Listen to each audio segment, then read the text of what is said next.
Hello anime lovers, स्वागत है आप सभी का एक और नए एपिसोड पर। और आज हम जानेंगे इस कहानी की आगे की एपिसोड्स को। तो हमने पिछले एपिसोड के आखिर में देखा कि रासेल अपनी पिछली 50 सालों की कसम को तोड़ देता है कि वो राजनीति से दूर रहेगा, लेकिन अब उस कसम की कोई अहमियत नहीं रही क्योंकि अब उसके अंदर सिर्फ एक ही जज्बा है, बदला। कैलेक्स बस मुस्कुरा रहा था। उसे क्या चाहिए था? एक ऐसा साथी जो तलवार हो, निडर हो, और अब वो मिल चुका था। रासेल, कैलेक्स बोला। उठो रासेल, किसी ऐसे इंसान के लिए वफादारी की कसम खाने की कोई ज़रूरत नहीं है जो खुद किसी ओहदे पे नहीं है। रासेल सीरियस होकर बोला, आज से मैं आपको मजबूत बनाऊंगा। कैलेक्स ने तुरंत ही टॉपिक चेंज कर दिया। उसे डर था कहीं रासेल ट्रेनिंग देने की बात न छेड़ दे। कैलेक्स कहता है, अब जब हमें काउंट के जहर वाले प्लान का पता चल गया है, सब कुछ प्लान के मुताबिक सेट हो रहा है, तो अब बस बाकी है बदले की शुरुआत की। सीन शिफ्ट होता है। हम दरबार का सीन देख पाते हैं जहाँ पर एक सुनहरी बालों वाली औरत कहती है, लगता है कि सब लोग यहाँ पे आ चुके हैं। वहीं पर काउंटेस को काउंट के कुर्सी पर बैठा देख कोई कहता है कि आखिर काउंटेस वहाँ पे क्यों बैठे हुए हैं, जहाँ पर काउंटेस एक शैतानी मुस्कुराहट के साथ कहती है, शायद से आप लोगों को पहले से ही पता होगा कि कल कैलेक्स ने जहर खाकर सुसाइड करने की कोशिश की थी। वो स्लो क्रीम पाई पॉइजन था। यह सुनकर एक और बुढ़ा आदमी जिसके बड़े बड़े दाढ़ी थे वो कहता है, ये तो वही फेमस पॉइजन है ना जिसे खाकर लोग सुसाइड करते हैं। वहीं पर जिन लोगों को इस बारे में पता नहीं था वो लोग आपस में ही बातें करने लगता है, जहाँ पर एक कहता है,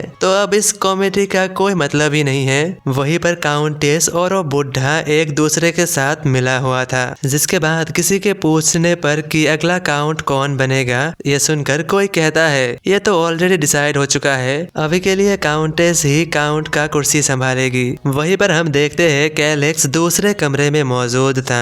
भले ही उसका चेहरा शांत था, लेकिन उसके आंखों में एक अजीब सी आग थी। कैलेक्स रासेल की ओर देखकर कहता है, क्या तुम तैयार हो? रासेल जवाब में कहता है, हमेशा।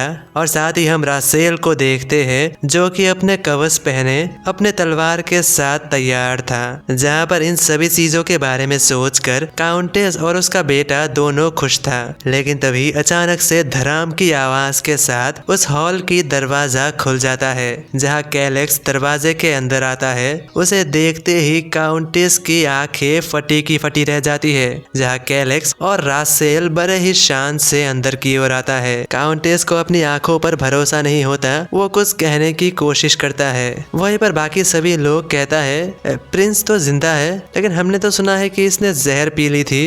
अरे देखो रासेल उसके पीछे क्यों है। जिसके बाद कैलेक्स सीधा ही काउंटेस के सामने पहुंच जाता है और उसकी ओर उंगली करते हुए कहता है, माँ आखिर आप इस कुर्सी पर क्यों बैठे हुए हो? आपको ये कुर्सी सूट नहीं करता। काउंटेस जो कि गुस्से में थी, लेकिन वो अपने चेहरे पर हंसी लाकर कहती है, तुम देखने में ठीक लग रहे हो। ये सुनकर कैलेक्स हंसकर कहता है, हाँ कोई है जो कि मुझे जहर पिलाना चाहता है, लेकिन मैं बच गया। और वो काउंटेस की ओर देखकर कहता है, लेकिन ये तो बुरी बात है किसी के बारे में मिसलीडिंग इन्फॉर्मेशन फैलाना। ये सुनकर काउंटेस गुस्से में खड़ी हो जाती है और कहती है, भले ही तुम कभी भी मुझे अपनी एक माँ की तरह ट्रीट ना करो, लेकिन मुझे एक मर्डरर बना देना ये मैं कभी नहीं सहूंगा। ये राज दरबार है और यहाँ पर तुम्हें अपने शब्दों को सोच समझकर चुनना चाहिए। ये सुनकर कैलेक्स हंसकर कहता है, जी बिल्कुल, देखते हैं सच सामने आने के बाद भी आप ऐसे ही कह पाते हैं या नहीं। कैलेक्स की इस बात को सुनकर काउंटेस को कुछ समझ नहीं आता। वो कहता है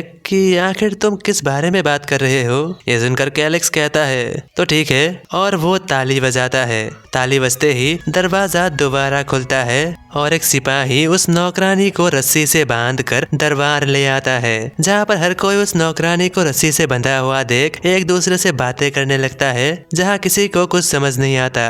लेकिन वही काउंटेस की चेहरा देखने लायक होता है, जहाँ पर कैलेक्स उस नौकरानी के पास जाकर उसका नाम पूछता है। वो अपना नाम लीला बताती है, लेकिन वहीं पर काउंटेस की दिमाग खराब हो रही थी। वो मन ही मन सोचती है कि कि आखिर ये लड़की यहाँ पे क्या कर रही है। जहाँ पर लीला का कहना था कि वो कुशारिन फैमिली, जो कि काउंटेस की ही फैमिली है, उस फैमिली का एक शैडो कॉप है जो कि एक जासूस है। कैलेक्स आगे पूछता है कि ये शैडो कॉप्स क्या है। जवाब में नौकरानी कहती है शैडो कॉप्स एक ऑर्गेनाइजेशन है जो कि अनाथ बच्चों को इकट्ठा करके उन्हें ट्रेनिंग देता है और उनमें से जो बच जाता है वही बनता है शैडो कॉप्स। ट्रेनिंग खत्म होने के बाद उन सभी बच्चों को नकली आइडेंटिटी देकर अलग अलग जगह भेज दिया जाता है। कैलेक्स आगे पूछता है तो यहाँ पर तुम्हारी नकली आइडेंटिटी क्या थी। मुझे यहाँ पर काउंटेस स्टेला की नौकरानी के तौर पर भेजा गया था।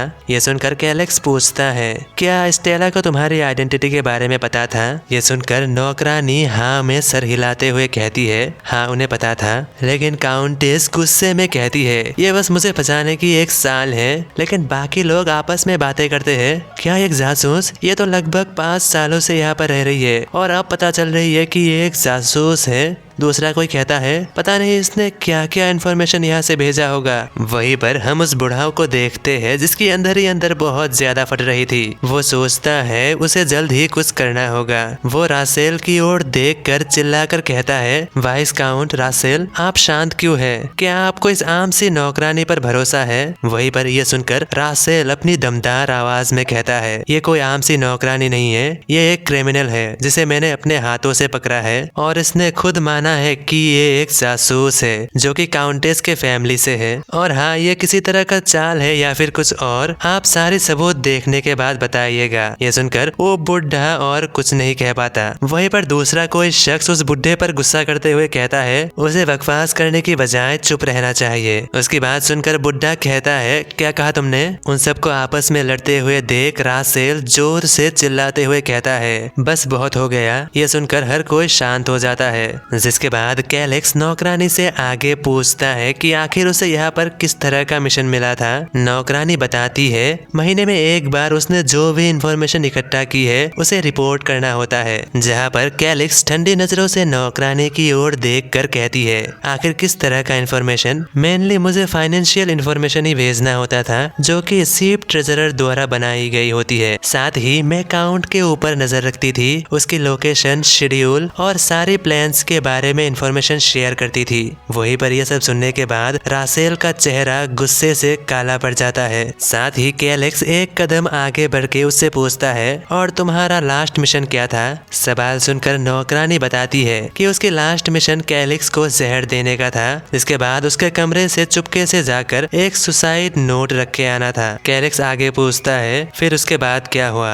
नौकरानी कहती है मैं उसे जहर देने में कामयाब हो गई थी और जब मैं रात को उनके कमरे में सुसाइड नोट रखने के लिए गई थी तब मैं रासेल की हाथों पकड़ी गई। वहीं पर काउंटेस ये सब सुनने के बाद गुस्से में अपने ऊपर से काबू खो देती है और गुस्से में उनकी ओर आगे बढ़ने लगती है। लेकिन वहीं पर काउंटेस के बेटा और कोई और आकर उसे रोक देता है। जहाँ पर काउंटेस गुस्से में कहती है क्या तुम में से किसी के पास सबूत है? ये बस मुझे फंसाने के लिए एक साजिश है। वहीं पर यह सुनकर कैलेक्स हल्का सा हंसकर कहता है सबूत? और वो रासेल की ओर देखता है और रासेल हाँ में जवाब देकर अपने पास से उसी सुसाइड नोट को निकाल लेता है और साथ ही बताता है कि यह सच है कि उसने ही इस नौकरानी को रंगे हाथों पकड़ा है। और साथ ही दूसरा एक स्क्रोल दिखाते हुए कहता है क्या आप में से कोई ये स्क्रोल पहचानता है? जहाँ पर हमें उस स्क्रोल के बारे में बताया जाता है कि वो स्क्रोल द्वारा किसी की भी झूठ पकड़ी जा सकती है और सच्चाई बाहर निकाला जा सकता है।